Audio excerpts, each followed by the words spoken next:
213 કરોડના cyber ફ્રોડમાં wanted Rajdeep Dhandhal ઝડપાયો છે। Dummy કંપનીઓ બનાવી સાયબર માફિયાઓને બેંક કિટ્સ વેચતો હતો। 7 બેંકમાં ખાતું ખોલાવી કિટ દીઠ ₹40,000નું કમિશન મેળવતો।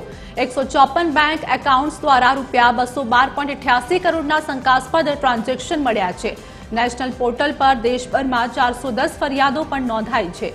410 ફરિયાદો પૈકી ₹40.58 કરોડનું ફ્રોડ થયાનો ખુલાસો થયો છે।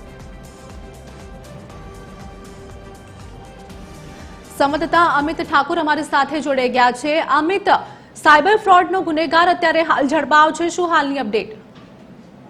ચોક્કસપણે વાત કરવામાં આવે તો ગત ઓક્ટોબર માસમાં કોસાડ વિસ્તારમાં જે કૃષ્ણા રેસીડેન્સી છે એની સામે સ્ટાર પેલેસના ફ્લેટમાં આખું જે કૌભાંડ હતું તે આચરવામાં આવ્યું હતું।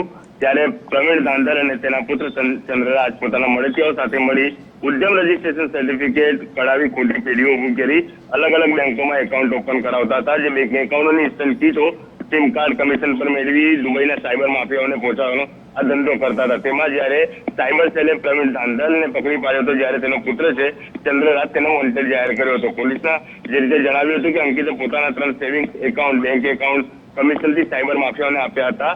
એક એકાઉન્ટ તેને 30,000 લેખે 90,000 મળતા હતા। સાયબર સેલની તપાસમાં 154 બેંક એકાઉન્ટની વિગતો પણ સામે આવી હતી, જેમાં 212.88 કરોડના ટ્રાન્ઝેક્શનો થવાનો ઘટસ્ફોટ થયો હતો।